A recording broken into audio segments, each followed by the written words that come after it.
You're a podcaster, so you want to get your show in front of as many interested people as possible. So today, I'm going to talk to you about one way to do that, and it's called repurposing.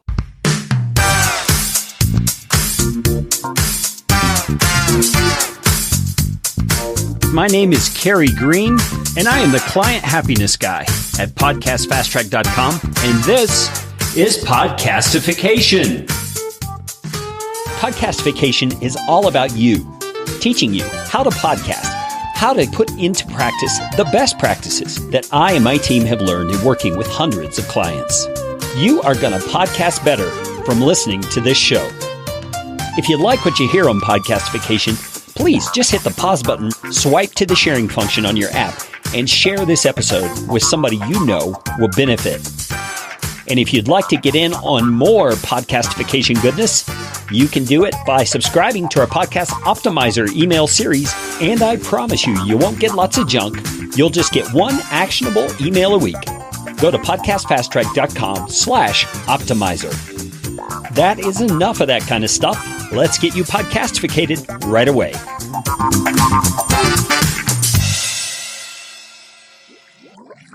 Can you hear that? That's the sound of an idea that's been percolating in my mind for quite some time now. It's an idea that has to do with repurposing your content. Because I think as podcasters, one of our biggest goals is to grow our audience. It's to grow the listenership of people that we're here to help. And what that means is we need to get our content, first of all, produced with quality and packed with great stuff, that really does help people. It's not just junk. But then we've got to do our part in getting it out there for people who are interested in our topics to find and have as an option to select for their listening enjoyment and benefit. And in this episode, I want to walk you through some of the things that have been percolating, some of the things I've been thinking about, because I think there are quite a number of things that I see not only my clients, but other podcasters not doing when it comes to repurposing. Now, before I get into all this, let me say this. This is an approach where you're going to have to pick and choose what's best for you right now at this time, because all of this takes time. All of this is going to require some learning curves. All of this is going to require perhaps outsourcing to someone else if you're able to do that so that it doesn't consume your time. But whatever way you approach this, you are going to have to just kind of pick and choose what you feel is going to have the biggest bang for your buck, and the buck being your time in each scenario. Now, the first thing I want to mention is something that anybody can do. It's going to take about 20 minutes or 30 minutes, and it's a one-time action. And if you have not done this, it's something every single person who produces a podcast and is listening to the sound of my voice right now should go out and do. And the word that describes it is the word syndication. Now, that's a big word, has to do with real estate investing and other things like that. That's not the way I mean it. When it comes to publishing, syndication means putting out your content over multiple platforms. And so what I'm talking about are the directories: Apple Podcasts, formerly known as iTunes, Stitcher, Google Podcasts, Google Play, Player FM, all those places.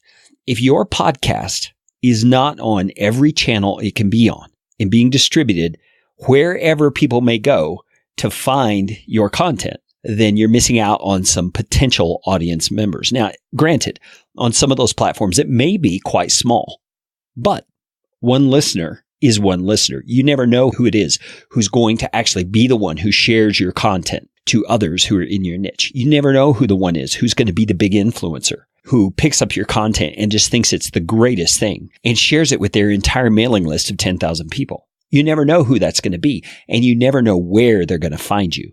So being on every directory or every platform that you can be on through syndication is a powerful thing. Now, how do you do this? Well, I recorded an episode back on episode 79 that walks you through all of the directories that I believe are good for you to be in. And there are actually some more that have popped up since the time that I recorded that episode, but I'll be doing another episode similar to it for the 2018-2019 year of directories and channels that your podcast needs to be into.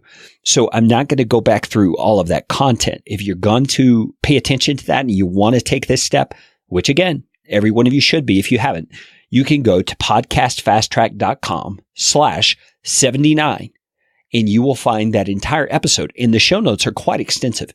You could just go through the show notes alone and do what it instructs you to do and not have to listen to the episode. But you may want to listen to the episode too, because I threw in some extra stuff there. So that's podcastfasttrack.com/79. And you can find the link to that episode of the podcast in the show notes and the description on your podcast player for this episode. And this episode is episode 114. So if you want to go to the show notes, it's going to be at podcastfasttrack.com/114. So that's the first point. Syndication. Make sure that you're getting your podcast out in as many directories as possible. Now we're going to turn a corner to some other approaches of repurposing your existing content. And when I mean repurposing, I mean, you've already recorded some great podcast episodes. You maybe have 20 or 30 or 100 even in your back catalog that you've published previously. I would venture a guess that much of what you've already published is still current, is still usable.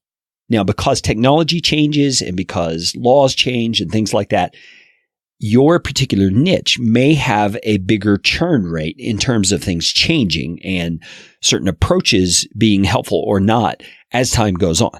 So you may have less what they call evergreen content that's still usable in your back catalog than someone else would. But I believe there's probably things in all of our back catalogs that we could repurpose, we could reuse in different formats than we originally did. Now, first of all, let me just give you a really simple one here. And here's the point on this one. You should be promoting old episodes of your podcast that are evergreen. Say episode 4 had a great set of content with a guest that you had on, and the things that they shared and the tips they gave are just as relevant today as they were the day they shared them. Well, you should continue sharing that content. You should do it over social media. You should do it perhaps using an app like Buffer or Hootsuite or Edgar or eClincher.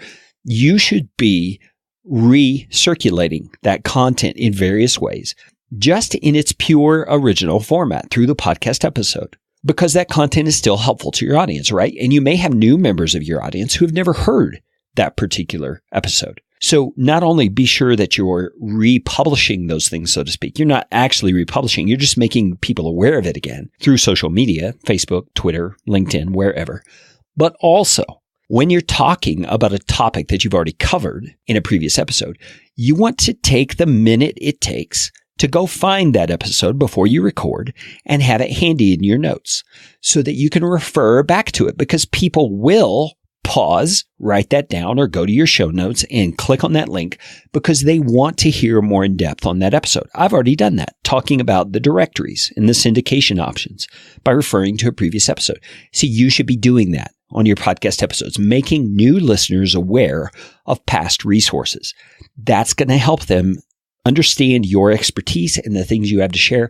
And who knows, they may find that particular episode so helpful, they share it with someone else. And you may gain a new listener from that as well. They may share it on social media. You never know. So be a diligent podcaster by creating notes for your podcast episode that you can then reference and point people back to previous episodes. Now, we're going to go on and talk about other ways to repurpose, not just resharing old content, but repurposing. And one of the things I think would be great is to look through your catalog of episodes and see if there is a series of episodes that are all on the same content, the same topic. Perhaps you did a bunch of episodes on social media that have been spread out over the last 6 months or the last year. And all of that content is still relevant. It's still applicable because the social media platforms you talked about haven't changed that much. What would it be like if you bundled some sound clips from those various episodes into one new episode and made it the social media masterclass episode or something like that? Do you see the point? If you have related content strung throughout different episodes, you can put those together into a new episode. Or even, here's an idea for you in terms of monetization. You can take those things and bundle them together in as-is form. I mean, in the form you already published them, in a bundle of audio that you can then sell as a course. And I suggest if you're going to do a course, monetize the thing. Of course, people can find it for free in your podcast feed already, but because you are putting it together, you should add additional resources like action sheets or your show notes turned into ebooks or something like that goes along with those audio so that it's a bigger, better resource than it was originally when you produced it. You may say, well, it's free already. Why would people pay for it? You would be amazed what people will pay for because of convenience. See, you're making it easy for them. They don't have to go looking for all of your content. They just have to pick that one course on the topic they're interested in and pay for it. Make it an easy payment for them to make, like $29. I mean, I would call that a forgettable fee. $29, they're going to spend that much on coffee this month, probably. So you want to make it easy for them to say, that's a no-brainer that I purchased that thing. That's what I do with my Audacity for podcasting course. It's $39 for 26 modules of video content. So you want to make it easy for them to say, that's easy for me to pay for. So you can bundle together episodes as products, and then you can promote the products themselves, which is another way of repurposing that content that you created. All right, let's move on to another repurposing idea. And that is what I would call quick tips episodes. Now, I've talked to many clients that I've worked with about doing this, about this being an idea they could implement, and nobody's taken me up on it yet. So if you do this, or if you know of someone who does this, I'd love you to give me a shout and let me know, because I want to see somebody doing this well. You can reach out to me, Carey, Carey, at podcastfasttrack.com. Here's my description of what a quick tips episode would be. Say you've got 30 interview episodes that you have recorded in the past with various people. Why not go back through those episodes and find those pithy, powerful, intriguing things that they've shared, the gold nuggets, so to speak. Just slap your good old intro on the front end, then do a voiceover of your own voice explaining that this is a quick tip episode. You may come up with some standard thing that you put in there so you don't have to record it every time. You know, for example, you might say, this is another quick tip episode from podcastfasttrack.com. And then you just put in the actual clip that you've chosen. You could even have your music playing behind it. I mean, make it unique, make it a little bit different. And it could be as long as 30 seconds long, or a minute and a half long, or 2 minutes long, just a little short, quick tip episode that you could then put like an outro voiceover that says, this quick tip was originally aired in episode 53 with John Lee Dumas. See episode 53 at podcastfasttrack.com/53. And then your outro music goes out. You see, that's just an example. See, I never did an interview with John Lee Dumas. That was all illustrative. Illustrative, don't you like that word? It was all an illustration to show you what it could be like. But a quick tip episode that you intersperse between your regular episodes, I think could generate lots of interest. And if you're sharing those on social media as well, they're easy to listen to because they're short. You might even put them underneath an audiogram using Wave or using Headliner, or our company has a customized audiogram service you can check out at podcastfasttrack.com/audiogram. But regardless, you've got more content, both for Apple Podcasts and for social media sharing. Quick tip episodes. I think they're great. Now, right along the line of quick tip episodes is something very similar, but a little bit different, that one of my clients does. Jeremy Weiss, Weisz, does a show called Inspired Insider. And what Jeremy does is he interviews founders and CEOs of big companies like Quest Nutrition and companies that have really made it big. And he walks through their story with them. He hears their story. And it's really a unique show because of the way Jeremy asks the questions. I mean, he's just a down-to-earth guy and he asks great questions. And you really get nuggets from these people you wouldn't hear anywhere else. Well, Jeremy will create what he calls a mini-sode, or maybe I'm calling it a mini-sode. I don't remember he's ever called it that. But these mini-sodes could be 3 minutes long. They could be 7 minutes long. And it's the exact same content that's going to be in the longer interview, but it's a real pithy little piece, a real powerful little piece. Maybe it's part of their story, or maybe it's a dramatic setback that they experienced. You see, they're the emotional grabbing portions of the conversations that he puts into these smaller, he calls them one question episodes because he's asking them a particular question and they are responding to that question. This kind of a mini-sode he publishes on Tuesdays, and then he has a longer version come out on Thursday. And the Tuesday and the Thursday don't always relate. The Tuesday one, I believe, is a week ahead of the publication of the longer episode. And see, Jeremy's not even putting a voiceover on that says you'll hear the rest of this conversation in episode such and such on this date. I mean, he doesn't even do that. He just puts it together as a mini episode.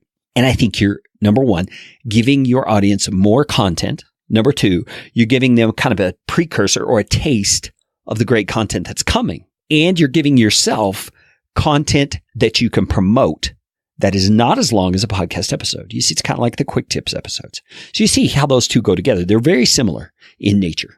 Now, this next one, I have to say is similar to those two, but is very different. And I have to give credit to a guy on my team. There's a guy on my team named Jonathan Messenger. He's an editor and writer for my team. And he also does a great podcast called The Alien Adventures of Finn Caspian. It's for children. It's a children's story kind of a podcast. You can find it at finncaspian.com. And Johnny was working with one of our clients who was having trouble getting back on track after having missed some episodes. And so Johnny suggested, why don't I go back through all of your episodes and pull out some best of contents, and we can create a best of episode. I've got another client, Tony Grabmeyer, who's done this as well. He's created some best of episodes on some of his podcasts. And these are really cool because you hear quotes from a lot of different guests. You hear points from a lot of different people that are really some of the highlights of some of your best episodes. And Johnny said, because our team produces time-stamped bullet point outlines, well, you know, I've described it long enough. Let me just have you hear Johnny describe what he did for this client. Hey, this is Jonathan, one of Carey's editors from Podcast Fast Track, and I thought I'd talk a little bit about a project that I did with one of our clients. It was a lot of fun and really easy to do, and it's all about sort of repurposing content. So basically what it was that she was traveling a lot and was having a hard time keeping up with her podcast schedule, and she was coming up on 50 episodes. So I shot her an email and I said, hey, how about doing a best of episode? And one of the funny things about that was, while she was into the idea, she felt kind of bad about picking her favorite guests or whatever. But I had been editing her show for about a year now. And so I had favorites that I had been listening to and stories that I knew. So what we kind of decided to do was that I would pick my favorite episodes and my favorite stories from those episodes that I remembered, the ones that kind of stuck with me the most. And we tried to go for some variety. So we had stories that were funny. We had stories that were very serious or very kind of dramatic. We had really great moments with her as a host, and the guests were really jiving really well. And it all kind of worked well. And basically what I did is I clipped them out of each episode. It's really easy to do because of Podcast Fast Track's timestamp method. I could find the clips really quickly. And then I sent those clips over to her. She listened to them. She recorded, maybe 15, 20 seconds introducing each clip. And that was it. And then I took her clips, the introductions, and wove them in. So it created this episode that kind of told the story of the first year of her show. It was really fun. And it was really cool because it was an opportunity for us to work together, really together on something, and be kind of creative partners in making the episode. Isn't that a cool idea? I'm telling you, these people that work for me come up with these great ideas, and I love highlighting them for you because these guys are geniuses. They come up with stuff working with clients every day that are, actionable and practical. And Johnny, as you heard him say, this really didn't take that much time. So you could do this yourself. Now, remember the key here, the timestamp bullet point outline makes a huge difference because you know right where to go in the audio to find what it is you're looking for. So that's a great approach for repurposing some of your content into best of episodes. You could even put those on YouTube and places like that, which is getting a little bit ahead of what I'm trying to say here, because I'm going to talk about that here in just a moment.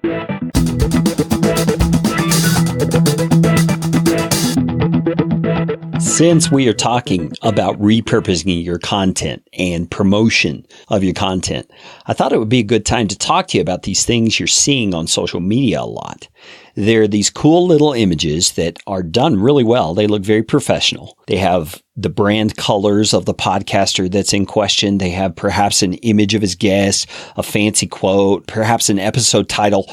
But the cool part about them is they have these creative motion wave sound forms on them, wave sound form thingies, and they move. so that they catch your eye when you see them on Facebook or you see them on Twitter or Instagram or wherever you see them. And you click on it and it begins playing a clip of audio underneath that the sound wave is matching. And so it's really this cool little promotional tool. Now, you heard me talk about this with Baird Hall of Wave on episode 80 of Podcastification. You can find that at podcastfasttrack.com/80. Wave is one of the apps that you can use. They have both a free version and a paid version to create your own audiograms for promotional purposes. There's another one out there called Headliner that does things very similarly to what Wave does. You can find it at headliner.app, A-P-P. And you can create these social media videos right now, at least, this is August of 2018, for free. There's no watermark. There's no trial. It's just free. You can just get started. Now, in both of these, there are really cool things you can do. But in both of them as well, there are things that I believe are limitations, like shaping the waveform in a custom manner, or creating it in such a way that the waveform jumps out from behind the head of the person who's speaking, those kinds of things. All kinds of creative, eye-catching things that could be really cool, unique ways to set your brand apart. Well, that's why the team at Podcast Fast Track has created our own audiogram service. And I'm going to warn you ahead of time, it's a little more expensive than these others. Especially free. I mean, you can't beat free. Wave has a monthly subscription price for their particular app once you get beyond a certain amount of content that you produced. But our particular audiograms are custom. They're made exactly to your specifications, can be modified at any time, are not just a template. They are unique to you and your show and can include all kinds of cool, crazy things. We're using Adobe After Effects to create these so you know they're professional. These are really cool things. You can find out more about the Podcast Fast Track version of audiograms and ask for a price quote for what it would be for your show. We could produce them on a weekly basis, on a monthly basis, every episode, every other episode, one episode a month, doesn't matter. We can produce them for you in a monthly subscription package. So reach out to us at podcastfasttrack.com/audiogram.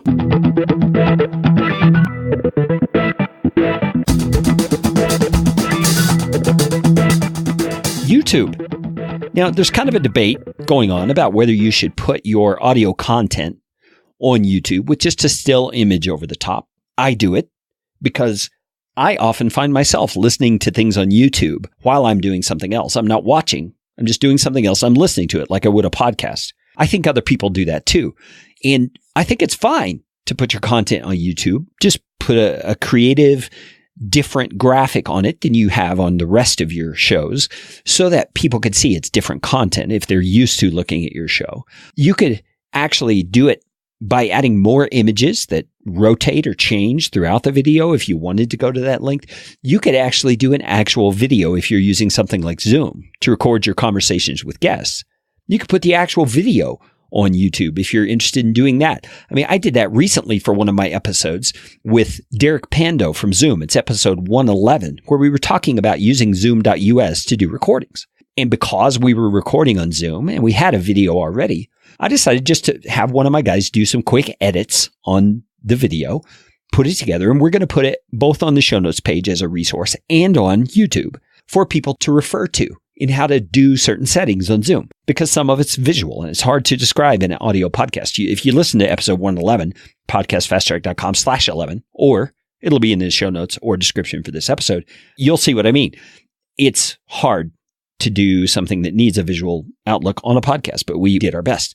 But regardless, you get the idea. You can put your original podcast episodes on places like YouTube, places like Vimeo, places like Dailymotion. These are all video websites. You could even put them on Facebook video. Now, Facebook is a little more difficult in that way because they frown on what they are referring to as fake video.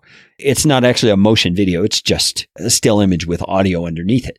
I think you could figure out a way to do that. Now, if you want to hear about that whole debate about whether you should or shouldn't do this, look at episode 104 of Podcastification. podcastfasttrack.com/104. Now, let's talk also about some ideas for repurposing that are a little bit outside the box. One of those that I think is actually pretty cool is one you might have heard about on this very podcast, on episode number 95 with Jim Kukral. And he was explaining how his company, Book2Pod, is taking books people have published and turning them into podcast episodes using technology that is text-to-speech stuff, using robot voices and things like that. And they're actually making podcast episodes out of books to be a lead generator for people who want to sell books. I think it's a great idea. In fact, I have a couple of fiction books that I've written. I'm working on the third one in the series to close out the series. And what I'm going to do is start reading a chapter a week into Audacity, having it lightly edited, and putting it on Apple Podcasts as a podcast. Because I think if I put the right kind of call to action in each episode, it will fuel book sales by sending people to Amazon to get an ebook copy or a hardback copy. You see, I think it's a great thing. But back to this repurposing thing. What content do you have, say it's blog posts or ebooks you've created or things like that, that you could actually make a podcast episode out of? What podcast episodes do you have that you could actually make an ebook out of? You see, it goes both ways. You're just wanting to repurpose content to get it out there to gain that audience. And it doesn't matter to me, really, if your audience is a reading audience or a watching audience or a listening audience. They're your audience. And you want to be able to create resources for them. So that's another great idea. I have another suggestion for you here, and I have to give credit where credit is due. I heard this one spoken about on an episode of the School of Podcasting with Hall of Fame podcaster Dave Jackson. Dave was talking about going to events where your podcast is relevant. Okay, so say you do a podcast about dog grooming and you're going to a dog grooming convention. You could put an outstanding knock it out of the park episode of your podcast onto a cheap little thumb drive. You could have that thumb drive somehow printed and branded with your podcast website address. You could put it on a CD, do something like that. And you could hand those out at the events just to give people a taste of what your podcast is like. You see, you're giving them firsthand something they can do something with, something they can listen to. And I think that's a great idea that Dave had. And think that through. You could record it in a special way just for that use. You could put a voiceover that tells them where to find your podcast and how to subscribe and those kinds of things so that you could generate interest in your podcast from an actual physical event that you go to. I think that is a great idea that Dave had. Dave, thanks and congratulations on your Hall of Fame podcasting fame. Is that how you'd say it? Anyway, man, if you guys did not hear Dave's speech at the School of Podcasting, he's got an episode where he played his speech at the end. You should find that at schoolofpodcasting.com. And also, man, Daniel J. Lewis's little intro of Dave was incredible. Daniel, you did a great job. I appreciate that so much. You guys are the best. Now, before we wrap up, I'm sure there are hundreds of other ways that any of us could repurpose our content that I haven't even covered. If you have ideas, shoot them to me, Carey at podcastfasttrack.com. Or, this is even better, we now have a Facebook group that is a private group. If you love podcastification and you want to share and talk about and learn from others, podcasting tips, best practices, those kinds of things, you can join the Facebook group by requesting to join at podcastfasttrack.com/Facebook group. And there are 3 questions you have to answer. Be sure you answer the questions.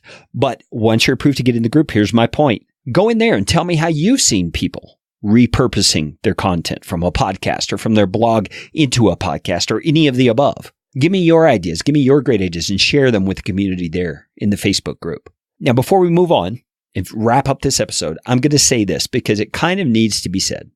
All of these approaches, as I said at the beginning, take time, but they all require effective and savvy marketing, promotion.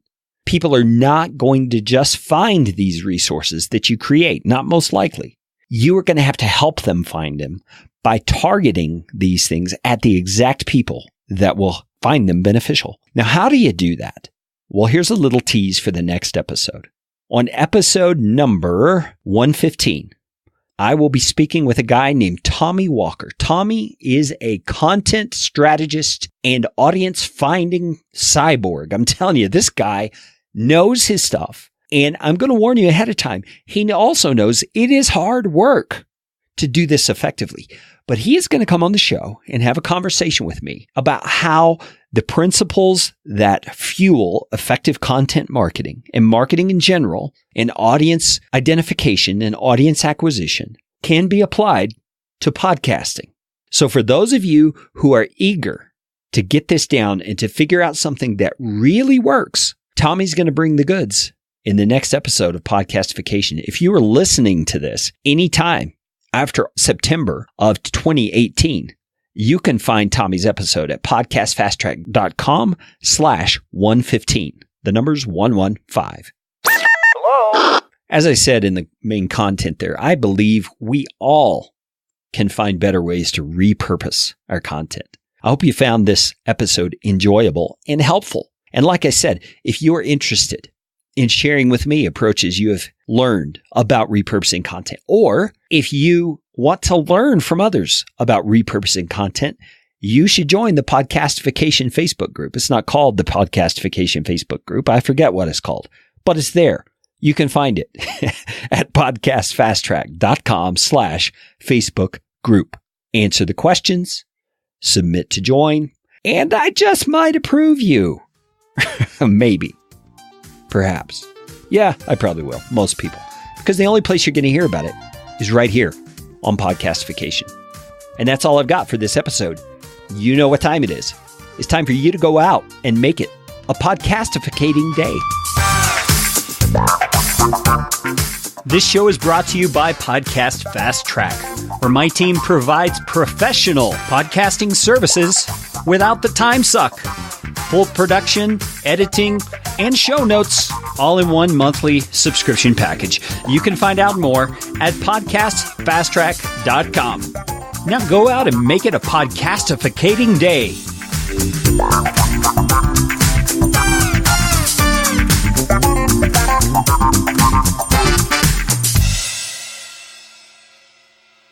Audio editing and show notes by podcastfasttrack.com. Get 15% off your first month by mentioning this show.